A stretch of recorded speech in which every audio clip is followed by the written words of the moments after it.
All right, now let's see how we can show a loading indicator while we are fetching the data. First, we need to use the state hook to declare a state variable.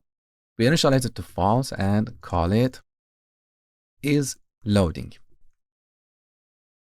Now, just before we call a server, we set loading to true to show the loader. And then when we are done, we should set it back to false so the loader is hidden. Now, we cannot do this right here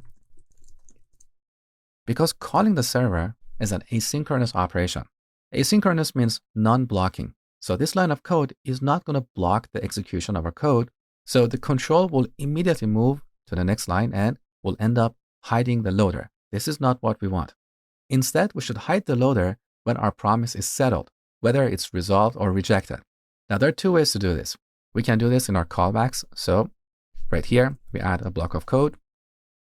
First, we set the users, and then we set loading to false. The order of these lines doesn't really matter because React applies all these updates and then it will re-render our component. Okay? So we hide the loader when we get the result from the server. And also, if something goes wrong, if our promise is rejected, we should hide the loader. Now, let's remove this line. So this is one way to do this, but it's a little bit ugly because we have duplicated this line of code. The proper way to do this is in the finally method. So all promises have a finally method.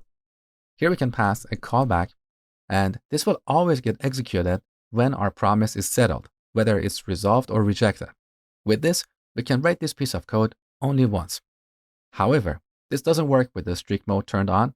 Honestly, I have no explanation for it. So for the time being, the only solution that works is duplicating this line in our callbacks. Okay, so let's remove the call to the finally method. Now the last part is showing the loader. So here in our markup, right above our UL, we're going to add a div with the class of spinner-border. This is one of the bootstrap classes for showing a spinner. So tab. Now we want to render this only if isLoading is true. Okay, now back in the browser, let's refresh. We don't see the loader because the connection is so fast. So to simulate a slow connection, we go to the network tab. That's right here, and apply some throttling.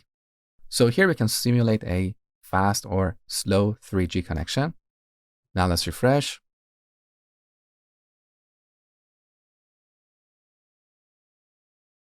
All right, initially we see the loader, and when the data is ready, the loader disappears.